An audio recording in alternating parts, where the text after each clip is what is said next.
topics and opinions expressed in the following show are solely those of the hosts and their guests and not those of W4CY Radio, its employees, or affiliates. We make no recommendations or endorsements for radio show programs, services, or products mentioned on air or on our web. No liability, explicit or implied, shall be extended to W4CY Radio or its employees or affiliates. Any questions or comments should be directed to those show hosts. Thank you for choosing W4CY Radio.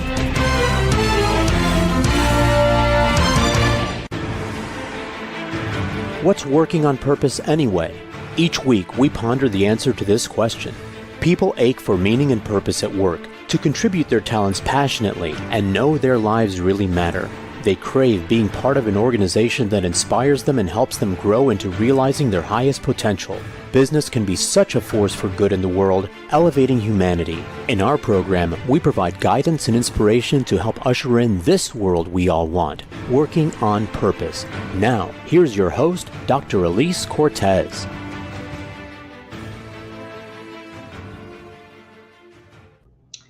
Welcome back to the Working on Purpose program. Thanks for tuning in. I'm your host, Dr. Alise Cortez. I've been hosting this program since February of 2015, and I'm very proud to do so. If we have not met yet and you don't know me, I'm a management consultant, organizational logotherapist, speaker, and author. My team and I at Alise Cortez and Associates help companies to enliven and fortify their operations by activating purpose and meaning and building inspirational leaders and cultures activated by meaning and purpose to turn those companies from a flatline EKG to vibrant destination workplaces. There, people are intrinsically motivated to perform at their best, grow into their full potential, and are committed to stay and help deliver on the company's mission. You can learn more about us and how we can work together at alisecortez.com. Now, let's get into today's program. With us is Jennifer Pesticas, who's the Senior Vice President of Business Development at a Chicagoland financial institution. In addition to her corporate work, Jen also leverages her experience with her personal company, Brave Women at Work, which offers career and leadership coaching for women. Also with us once again is Hope Mueller, back from 2019 when she first appeared. She's an executive, small business owner, and author. She's the founder of Hunter Street Press, a boutique publishing company focused on motivational material that positively impacts readers with multiple Amazon best-selling publications launched. We'll be talking today about the book they launched together called Brave Women at Work, Stories of Resilience. Jennifer and Hope, welcome to Working on Purpose. Thank you. Thank you so much. It's so great to be back. Right. Thanks, Hope. I really, really enjoyed talking about your first book, Hopi, in 2019, and Jen getting to be on your podcast a couple of months ago talking about one of my latest books. Thanks again. It's just great to be in such great company. So we have to first talk about how in the world this book came to be. How did Hope and Jen come to produce this book? Okay, Hope, do you want to go or do you want me to go? Who's up? You tell it so great. So you get started. Okay. So I started my podcast post burnout in 2019, and I was introduced to Hope via another colleague, Natalie Benamou, and then had Hope on my show. And at the end of it, I just had this intuitive hit, Dr. Alise. I was like, I got to ask Hope if we want to write a book together. It was like this little chirping thing. I was like, just ask. So I asked Hope. I'm like, hey, do you want to write a book together? And I was thinking, she thinks I'm crazy. And she's like, yeah, let's do it. And so then I thought I'd never hear from her again, just writing me off. And then we talked again and she's like, yeah, no, I'm serious. Like, we're going to really write this book. And so, yeah, we've written 2 books together now, and we continue to collaborate. And it's been an amazing friendship, partnership, and collaboration. So that's kind of the story. So Hope, I don't know if you have anything else to add. Yeah. Jennifer didn't think she was going to hear back from me. And I think maybe a week later, I sent her an entire project plan of how we were going to make it happen. And as she moved into it, she's like, we're going to call this Naive Joy. This is our Naive Joy journey. And we did enter into that space together. And we've done, we've collaborated on a ton of projects under that umbrella, just going after it, learning together along the way. Incredible partner. So thankful she is in my life under our Naive Joy efforts. Yeah. I am thrilled that you listened to that voice, Jennifer, and you didn't just dismiss it as crazy and you acted on it. I've done crazy things in my life by listening to that little voice inside me saying, do this. I want you to do this. And Hope, it doesn't surprise me at all that she created a whole strategic plan to make it happen. That's my girl. Fantastic. Women at Work. Okay, now we have to talk about this. One of the great things about reading someone's book when they talk about themselves is you learn these really cool, interesting tidbits about them that you wouldn't otherwise know. Hopi, your opening few lines in your book is just remarkable. What I want to say, arresting is the right word. And Jennifer, learning about that your favorite movie in the whole world is Rocky. I love that movie too. And then, of course, how that relates to your notion of women. I'd love for you to share one, why do you love the movie Rocky, and how do you see Rocky in relation to women? So there's a little backstory there. So my dad and I, when he was alive, when I was a kid, every Friday night we would watch WWF together. Like remember like Hulk Hogan and Roddy Piper and all those people. So we would watch all that together. So we always would watch the fights together. And so that was kind of something that we shared. And he was kind of my emotional touchstone. So then when, Rocky was, it was already out because I think it came out in 76. And I was already born, but he kind of ushered me into those movies too. And so it's a wonderful connection that I have to my father. And the reason I love the storyline is that it's the story of the underdog and the story of passion and dreams and stuff like that. And so in many places and spaces in my life, if you read, we're talking about resilience, or you're talking about the new book on confidence, I've been in that place. And a lot of female leaders have been in that place, in that space. And I think that especially with the work that I'm doing with Hope and all the projects, we are really trying to represent like all women, because we feel that we've come from that place of the underdog, and Hope and we're just not having it anymore. So we're getting all the resources and the education and providing all the platforms for them to, step into their greatness.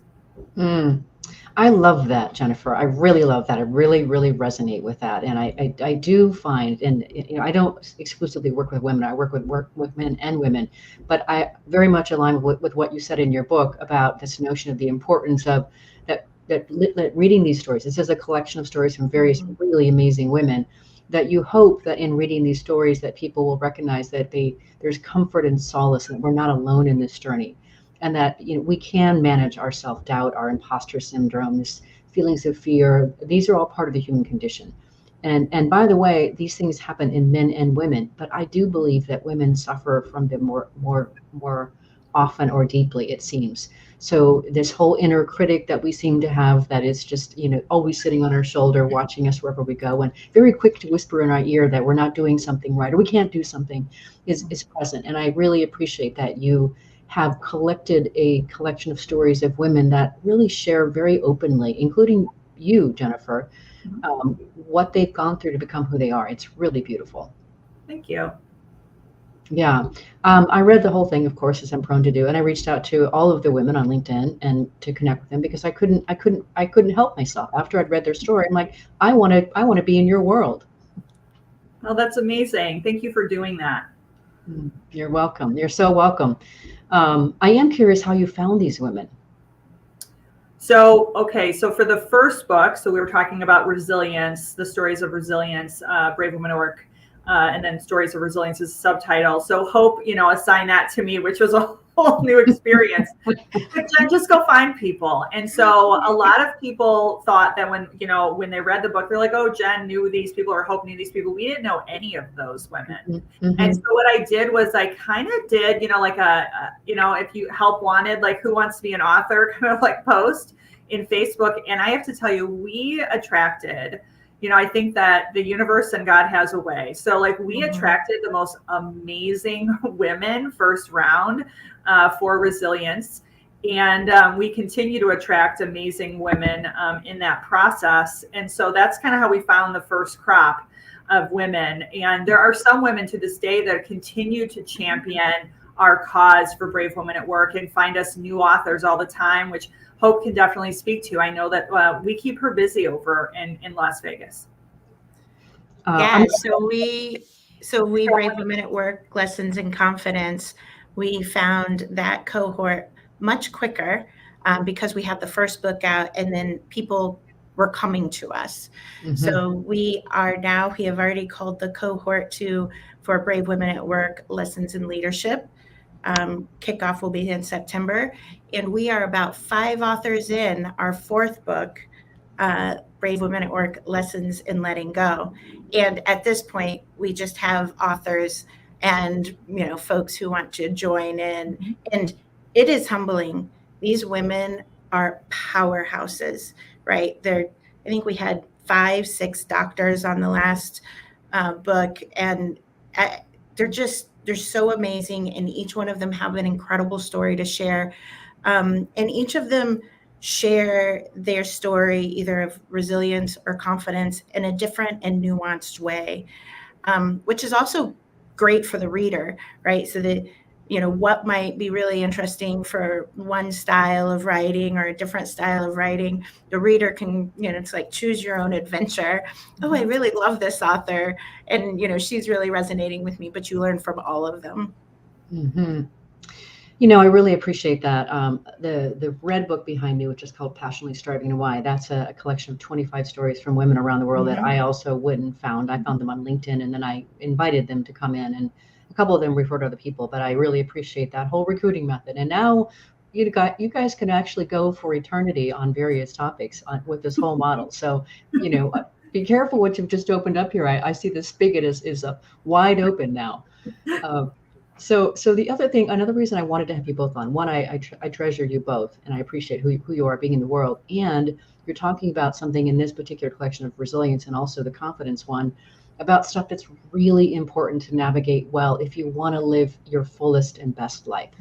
And I believe that work is one of our best playgrounds. And so talking about how this plays out in our lives and our work is critical. So what I wanted to do was I pulled out little nuggets from most of the women's stories here that I wanted to converse over. And whether you speak about it from their vantage point of what they wrote in their story, or whether you want to talk about it from your viewpoint, either is great. But if we start with Marilyn Vedder's story, I really appreciated what she said. And women, listen to this. You can all probably relate to this, and several of you men as well that are listening to this today.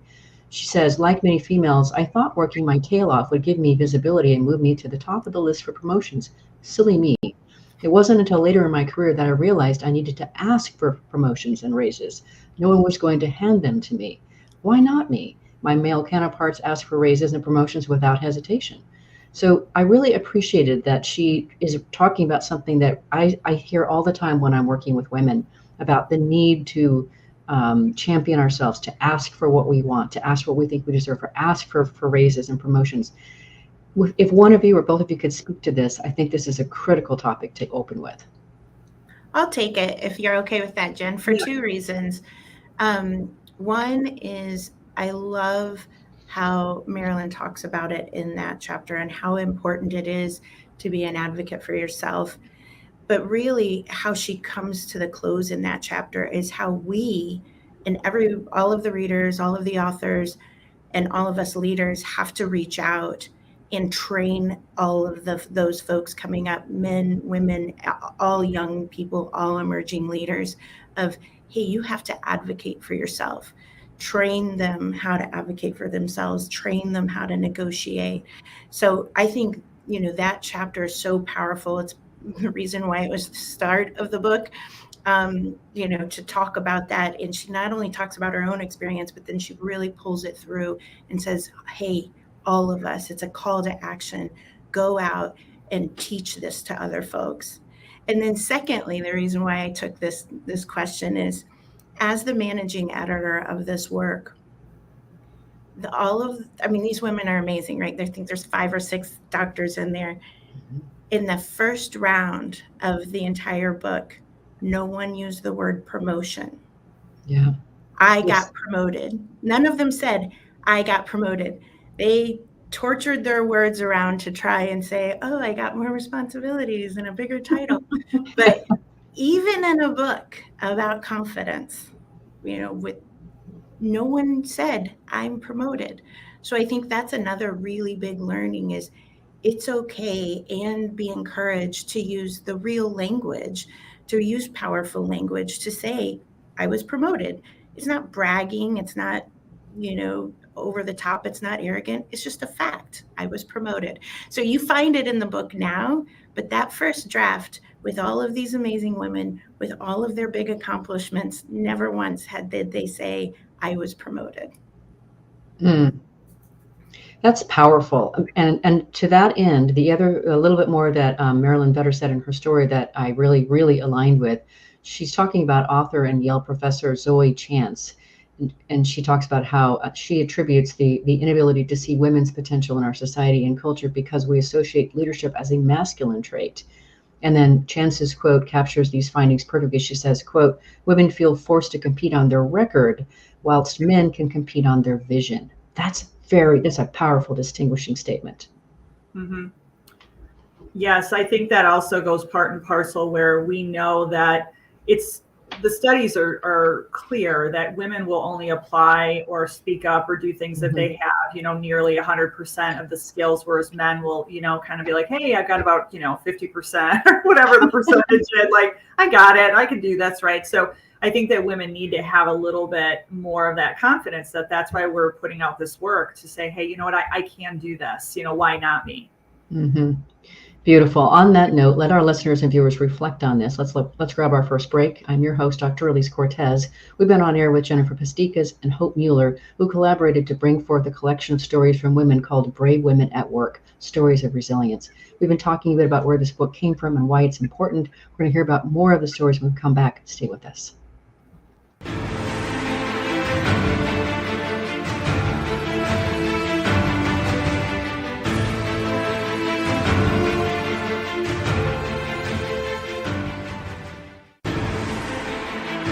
Dr. Alise Cortez is a management consultant specializing in meaning and purpose, an inspirational speaker and author. She helps companies visioneer for greater purpose among stakeholders and develop purpose-inspired leadership and meaning-infused cultures that elevate fulfillment, performance, and commitment within the workforce. To learn more or to invite Alise to speak to your organization, please visit her at alisecortez.com. Let's talk about how to get your employees working on purpose.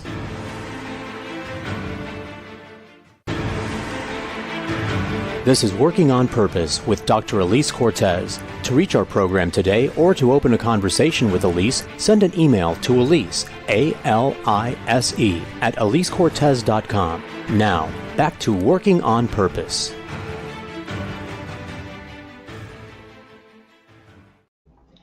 Thanks for staying with us and welcome back to Working on Purpose. I'm your host, Dr. Alise Cortez. As I am dedicated to creating a world where people actually want to come to work and realize their potential, they are led by inspirational leaders that help them find and contribute their greatness, and we do business that betters the world. I keep writing books because I meet amazing people like Jen and Hope on my show who teach me important things that I then fold into what I know, and then it becomes a new work. So one of my latest books, which came out in March of 23, is called The Great Revitalization, How Activating Meaning and Purpose Can Radically Enliven Your Business. And that is designed to help leaders understand what today's workforce really wants, and then offers 21 best practices to equip them to provide it through their leadership and culture. You can find it on Amazon.com and learn more about any of my books at alisecortez.com. Now, back in today's program, we have Jen and Hope here talking about their latest book, or one of their latest books, Brave Women at Work, Stories of Resilience. So I want to keep going on the stories here. Again, as I said, I selected some different parts that it just really spoke to me. And because this program is really largely curated, I try to build on stuff that we haven't really treated well before. So then I want to go on to and tell me if I've got this pronouncement right here, Dr. Prabha Kumsen. Is that right? Mm-hmm. What I wanted to talk about from her story that I thought was really compelling here is she talks about several things that she's learned along the way. One, she says confidence development is multifactorial and builds from within. That's one thing.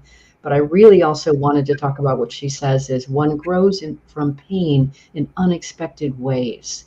I have found pain to be a fantastic teacher when we respond to it in a way that helps us realize our strength and just how brilliant we really are. But the other third thing she says, and if you comment any of these, she says intentionally taking time to reflect on one's experiences is essential for growth and development. I completely agree with that. Mm-hmm. One of you want to echo or expand on any of those points?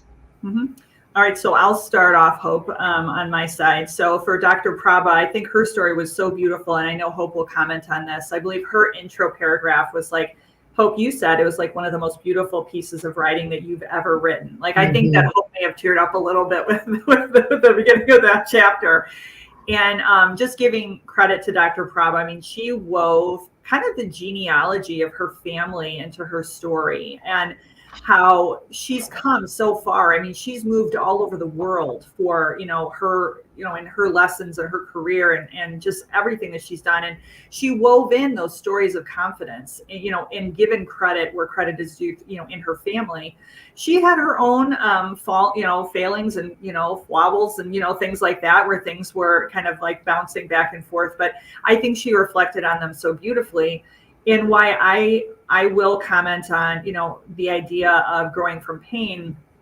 I'll just relate to Dr. Praba's story, is that I had many people ask me, well, why did I write the first book for resilience and talk about some of the painful things, or even on confidence? Like, why did I write that? Why am I sharing these stories of pain and lessons that I've learned? And I think that that's part of the process, is that after I've processed pain, like Dr. Prabha processed in her story, and the lessons and the failures and kind of getting up and dusting yourself off, it's time to pay it forward. It's time to actually help another woman and share those learnings. So Hope, I don't know if you have anything else to share on Dr. Praba's story. No, I think learning through pain, I mean, Jen's contributing chapter in both Lessons in Resilience and Lessons in Confidence are really a reflection of that. And many of the contributing chapters, we do learn through pain. And I am sick of the phrase of, what doesn't kill you, right? Like I don't want any more, just makes you stronger. Like, I don't want any more of those things that are going to make me stronger. I've had my fill of that. But you use the word arresting, Alise, with my, the initial chapter of Hopi, but the first paragraph in Dr. Praba's submission was just so real and true. And she like fully embraced herself and knows her identity. And that is something that comes through in all of the chapters, that in order to embrace your full self and be confident, you really have to know yourself and be confident in yourself and believe in yourself first. And so that foundation she really built on, and she just, the words were, I didn't change a single word in her submission, her first chapter or her first paragraph to her chapter. And I've never done that to anything. So, through 3 rounds of revisions, still didn't make a word change on that first paragraph. It's amazing. I think another word that comes to mind that I have to utter about it is powerful. Yes. It's really powerful, really powerful. And just ladies listening to this, and men, you're welcome to check this out too, of course, but ladies listening to this, read this book, just pick up this book. It's amazing. But the stories you will, and this is what I find, ladies, I host these, women's storytelling events, and I've been doing it all over the nation. I've been doing it for years. And I really started doing it even more frequently once, the Passionately Striving and Wife book came out. And what I find is when I gather women over story, and we really do share beautifully, like you just did in this book, and we do it together, what happens is we each get enlarged by that experience. We leave bigger than when we left. And what happens is we take on the wisdom, the heart, and the knowledge of those who've shared, and it becomes part of us. The same thing happened for me when I read your book. I love hearing that. I'm so glad that happened. I love the smile that just smacked on your face when I said that, Hope. That was worth the price of admission right there. Okay, well, let's go on to Dr. Belinda Higgs Hippolyte. Do I say that right? Hippolyte? Anyway, what I want to talk about from her story that I think is critical for us to talk about is she addresses this bit that we all tend to do, an overkill called negative self-talk. What I know is nobody can beat me up better than me. Nobody can. I don't care what you guys bring. You don't have what I have. I can always talk more trash talk to myself than you can. And so can many other women. So can one of you weigh into this notion of, identifying our negative self-talk and what we can do about it, whether it's Belinda's words or yours? So Hope, do you want to start this time? No, go ahead. I think Okay. So for Dr. Belinda, Well, first off, her chapter in particular really touched me. I just felt like if you want to like just sit with wisdom, like she has so many truth bombs in her chapter and so much information that I think that one would bear repeating or reading through twice, maybe taking a highlighter or whatever. But in terms of negative self-talk, I've been there. I mean, my chapter is called Imposter. So, I have an intimate relationship with imposter syndrome and doubt and fear and all of those things. And so, if you would have asked me, I don't know, even 5 years ago, would I be sitting here with you, Dr. Alise? Would I be sitting here with you, Hope? Probably not. I probably would have laughed at you and said, I'm not going to be an author of 2 books. I'm not going to be, having other authors line up in the future for other books. I'm not part of, we're going to be doing a retreat, in February. Like there's just so many amazing things that come through when you start noticing the voice of the inner critic and start saying, you know what, I got this. Like, I know you're scared, but I have so much wisdom that I've amassed throughout my life that I can take the reins from here. So if you can figure out how to harness that and kind of silence it, I think it comes up through your life. I don't think you can beat it back. I think it rears its head every now and again. But I think if you can learn how to manage that energy and use it to your advantage, I think you can do amazing things. I completely agree. Hope, did you want to add anything to that? That was pretty fantastic. She might be frozen. What I wanted to add to what you said, Jennifer, that I really appreciated is that it does come and go. And yes, it does take something in us to be able to find ways to address that negative critic, et cetera. And there are ways for us to do that. And when we go to the next bit and point here that I want to give to our listeners and viewers, it's one thing that we can do to help. Hope, you come off being frozen. Did you want to respond to what we were just talking about there? I was just saying, as pulling all of it together, one of the things that comes really clear is that all of us seem very comfortable granting grace to others and our friends and our family and saying, oh, that's okay, you're doing great. And it really takes a lot of effort to give ourselves a measure of grace and to be really conscious about it and consistently do it. I think it's just going to be a lifetime activity. But if you can give it to other people, it is good to give yourself a measure of grace. Completely agreed with that. Okay, so now, because in this show, you may not remember this, Hope, and Jen, you may not know this, but in this show, I always like to be able to inspire and educate our listeners and viewers. So we're already clearly working on the inspiration piece. Now I want to do a little bit of education here that will help our listeners and viewers walk away with something that they can fold into their being and go back and refer to, especially when they need some resilience or confidence. And this again comes from Dr. Belinda Higgs' Hippolyte stories. Her story. She has this acronym. She says, what do you need to grow and build your confidence? She says it's actually through the acronym of courage. And so I want to take each one of those things and just speak to them. I have them written down so I can refer to them, but maybe if we could just quickly go through each of them, and if you want to comment on any of them, that would be great. Is that all right? Yep. Okay. So the courage acronym, the C, of course, that she starts with here. Courage, C is for create space for failure and explore new possibilities.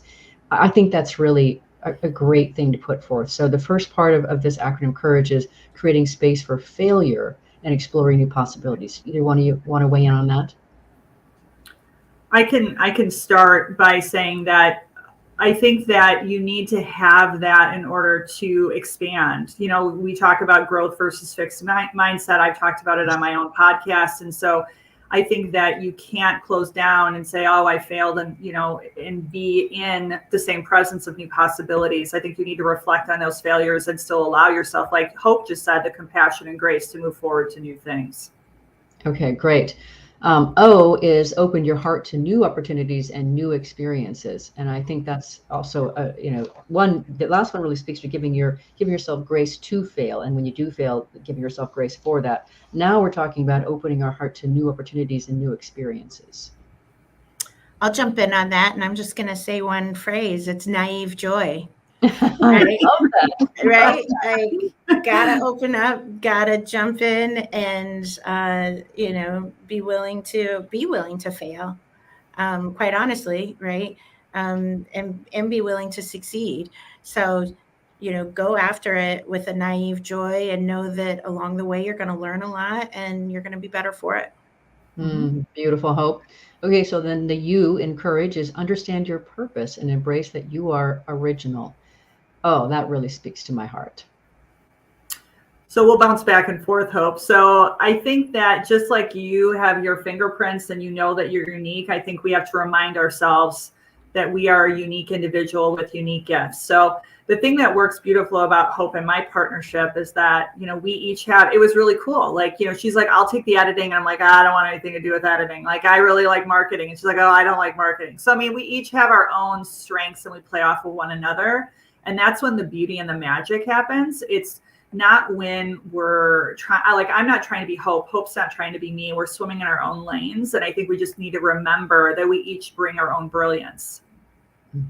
I really appreciate that. Yeah. And to yes, to stand in that, to stand, take your place in the sun with that. I think that's really, really important.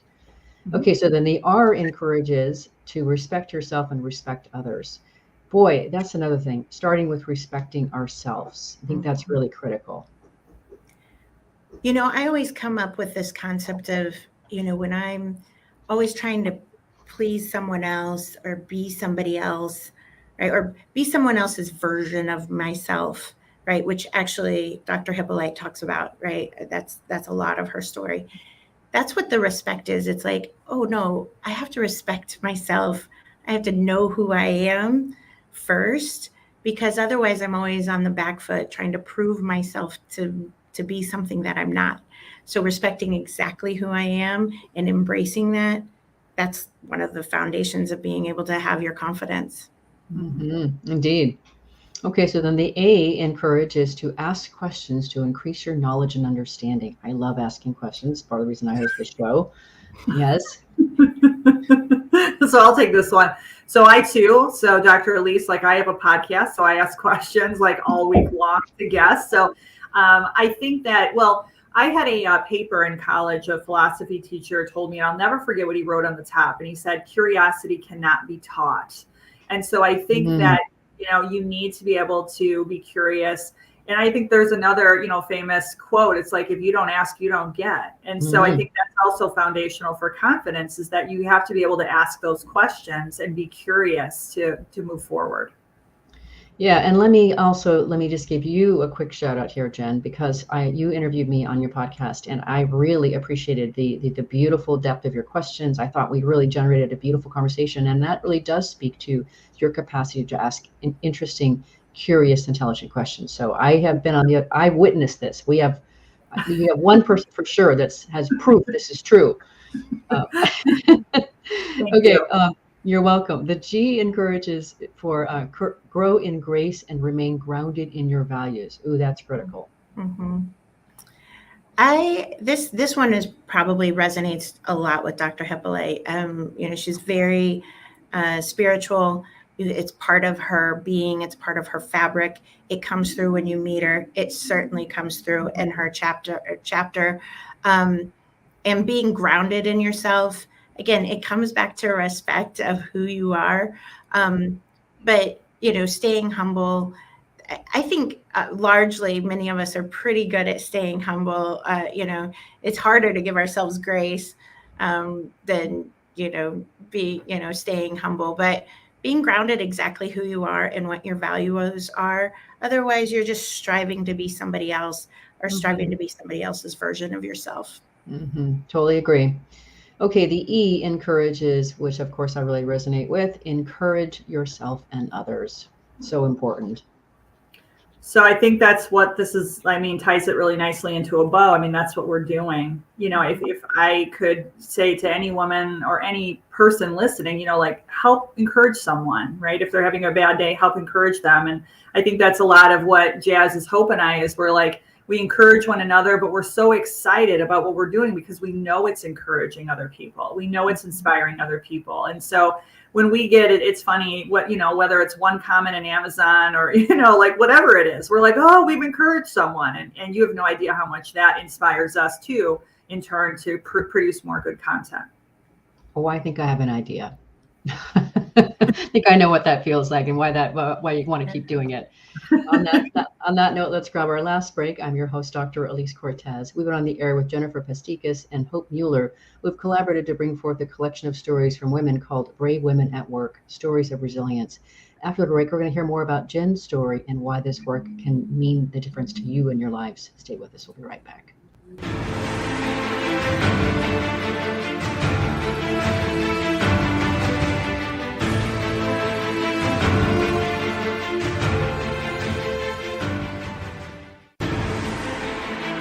Dr. Alise Cortez is a management consultant specializing in meaning and purpose, an inspirational speaker and author. She helps companies visioneer for greater purpose among stakeholders and develop purpose-inspired leadership and meaning-infused cultures that elevate fulfillment, performance, and commitment within the workforce. To learn more or to invite Alise to speak to your organization, please visit her at alisecortez.com. Let's talk about how to get your employees working on purpose.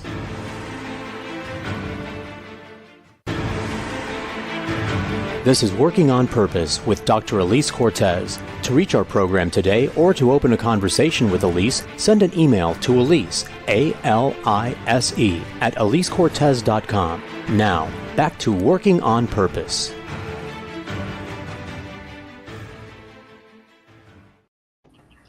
Thanks for staying with us and welcome back to Working on Purpose. I mentioned in the last break that we had here that my latest book just came out, The Great Revitalization, How Activating Meaning and Purpose Can Radically Enliven Your Business. I also, along with that, created an organizational assessment for you to be able to learn the extent to which your company's leadership and culture are actually meeting the standards of today's workforce. It's a very simple 3-page assessment. You can find it at my website, alisecortez.com. You can find it in various places, but specifically when you go to the How Do We Help tab, you can find it at the very bottom of that page. So check it out. It's free, something for you to work from. If you're now just joining us, my guests are Jennifer Pasticas and Hope Mueller, who have brought forth a collection of stories called Brave Women at Work, Stories of Resilience. I'm your host, Dr. Alise Cortez. So for this last segment here, ladies, I wanted to hit one more story and then, of course, get Jennifer's. So what I got here from reading Dr. Cindy Gurman's story is she talks about feeling undervalued and relationships with managers that are the top reasons people leave jobs. And I know this to be true. So for years, along the way, I've been in human capital for 25 years. And one of the things I did directly for several years was employee engagement consulting. I still do it today. And we found then that the number one variable for most organizations, the people rated that was important for their engagement, was feeling valued and appreciated. And so then again, we also know that the relationship that we have with our immediate boss is critical. And she talks about how, these are the two things that are driving when people leave their jobs. Either of you have any commentary on that? Do you want to take that one, Hope? Yeah, I'll take that. A lot of Cindy's or Dr. Gurman's chapter is also about anxiety. She really struggled with anxiety. Here she is stacking up, a massive pile of education, really, successful career. She runs her own consulting firm, and she talks about, behind the scenes, she's anxious. And maybe some of that comes from the relationship she's had with different bosses. And we do know that the relationship with your boss is so critical to your ability to enjoy your job, to be successful, to really embrace your own identity. And so you can't put enough, weight on that when you're interviewing for opportunities and you're talking to your potential boss. You are interviewing them as much as they are interviewing you. Is that Absolutely. Somebody you want to work with? Is that somebody that you want to work for? Because, that one item, is so critical to your success and just in your enjoyment in your career. So take the time it takes to really explore that relationship. And if it goes sideways or you have a good relationship and then it starts to falter, have the courage to broach that with your leader, right? Or your leader, have the courage to say, here's what's working for me, here's what's not working for me, because there's no way for them to improve if they don't know what those things are. So understand it's a really critical job and it's a really critical relationship, and then be encouraged, be encouraged to take action or have tough conversations when you need to. Oh, that's beautiful, Hope. I really align with that. And listeners and viewers, look, leadership is not something that we are born with. We are developed and made into leaders. That's why I know I do the work that I do. That's why I created the Vitally Inspired program. You need help to do this stuff. And so learning how to be a good leader, you can be a much better leader. You can be the kind of leader that people actually never forget, that makes a profound difference in someone's life. Or you can be the leader that people literally come home from work and they then spend 2 hours complaining to their loved ones about how awful their day was. And we hear about both of those. So I really I had to talk about this because it's so important that relationship and feeling valued and appreciated at work is critical to be fulfilled and to stay someplace. And if you're not feeling that way, please do something about it. Okay, now Jen, now we have to talk about your story. So I really, really savored and just read and just lingered over every word in your story. And I really, of course, I had no idea you had been through all this, my friend. I did not know. So if you would maybe just share this story. We've got about probably 5 minutes left here for this bit. So it's powerful. So if you would share your story of what you went through here. Yep. So with the Lessons in Confidence book, I'll share that particular story. So I had a mentor.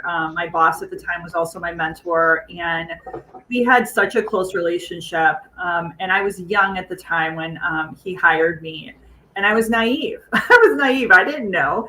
And I didn't know he was a work hard, kind of play hard gentleman. And, so I compare him to the Rolling Stones because he loved the Rolling Stones. I think he saw them like 15 times, he just loved it. And that's kind of how he lived his life. And so it was super fun for me because it was like being like in college, we would, party after work. It was just like a totally different atmosphere. But I didn't understand behind the scenes until later that he was slipping. And so he was having alcohol issues. And later I found out and really understood. I actually watched a program on Hulu called Dope Sick with Michael Keaton. And if you've never seen that, I highly recommend it. And I saw the people kind of withdrawing from opiates. And it kind of hit me like within the last couple of years before I was writing the story that not only did I have to write it, but I had to kind of like be like, oh, this is what he was going through. So he had an opioid addiction that I figured out until much later. It was very late in the game.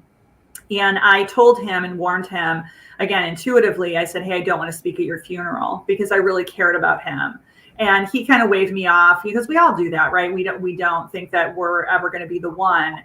And so he ended up passing away from those issues. And it left me and the whole team kind of in a lurch. And so I had a choice at the time, what do I do? Do I abandon ship? What do I do with it? And I basically asked to keep the team going on and did that for 18 months. And I really put my health at risk, which is something that Hope reminds me of on a regular basis to take care of myself. And so I did it in this scenario as a younger professional. And I was taken advantage of by the company. And I didn't negotiate salary. I didn't negotiate pay. I didn't negotiate title. I thought just working really hard. And then I also had the added stress of trying to, kind of shadow box with his ghost in a way, like, what would he have done? What would he, because everyone loved this man because he was like the life of the party and the life of the office. And so it was a very hard 18 months. And I learned that from that moment forward, I needed to really put a stake in the ground and advocate for myself. And I learned that, unfortunately, after I interviewed someone and I came home and told my husband that I just interviewed my boss, and I didn't know, but I knew. And sure enough, like within the next couple of weeks, there he was. And I mean, I have nothing against him, wish him well. And I know he's still in the industry, but that was the end for me. And I had some learnings that I had to learn from that experience. Now, there's one other thing that's really important for us to talk about here, Jen, and this is the manifestation of all of that stress, lack of sleeping, and not taking care of yourself, in that you were in the kitchen and you collapsed. You just completely lost consciousness and collapsed, and you awoken to the sloppy, kisses of your dog. And like you said, you're grateful you didn't hit your head on something on the way down. But that's a pretty strong indication your body's saying, I told you, did I not tell you in strong enough terms, this is too much for me? Completely, gave out on you. And that's really important that we talk about that is an indication of just the extent to what you were going through. Yeah. And so I've had to learn this a couple times, and that's why Hope reminds me. So I thought I just chalked it off to stress and that I was young, and I kind of wrote it off. And unfortunately, I've gone through this a couple times.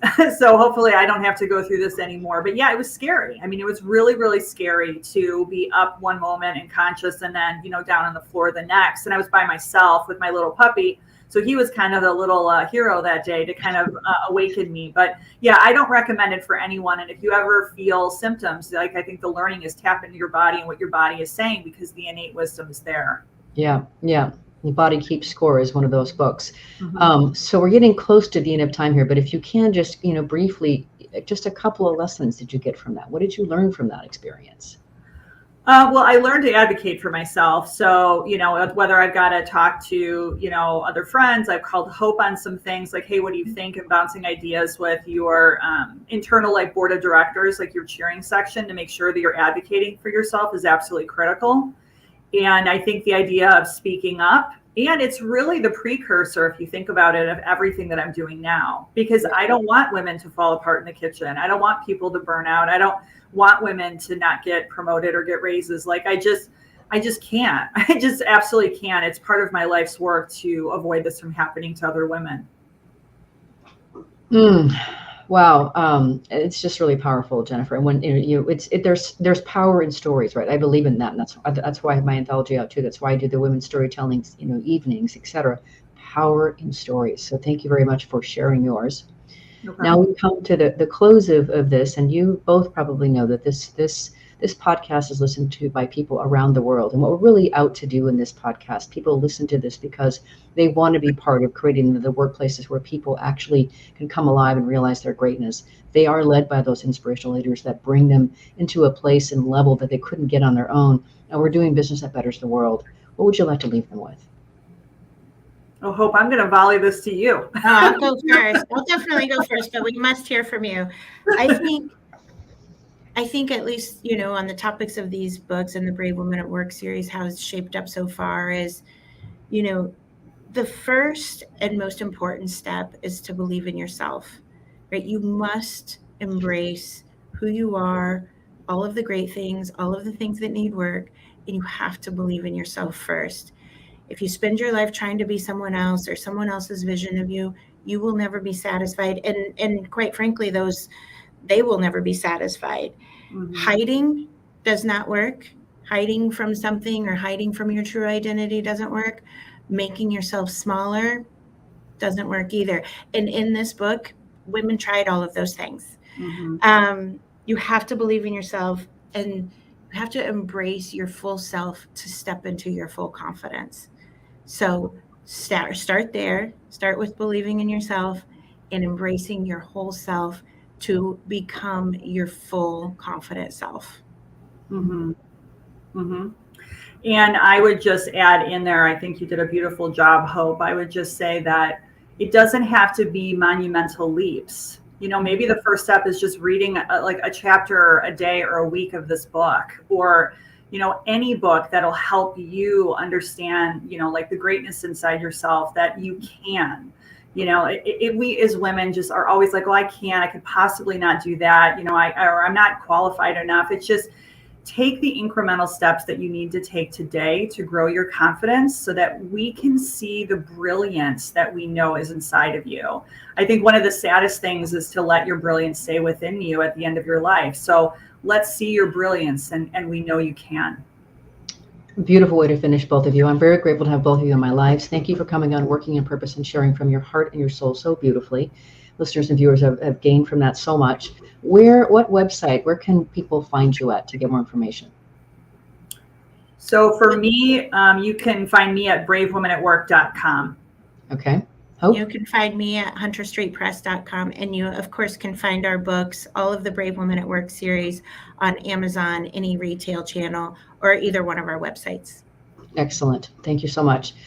Last week, if you missed the live show, you can always catch it via recorded podcast. We were on air with Dr. Karen Kramer. She's a neuro-linguistic program master coach, divorce and relationship breakthrough coach, speaker, author, and leadership development facilitator. We talked about her forthcoming book, which is due out in fall of 2023, with the working title of Healthy Grief, Normalizing and Navigating Loss in a Culture of Toxic Positivity.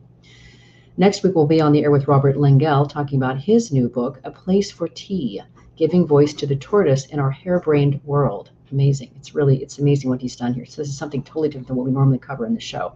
See you there. Remember that work's an integral and important part of our lives. It can be one of the best adventures and means of realizing our potential and making the impact we crave. So let's work on purpose. We hope you've enjoyed this week's program. Be sure to tune into Working on Purpose, featuring your host, Dr. Alise Cortez, each week on W4CY.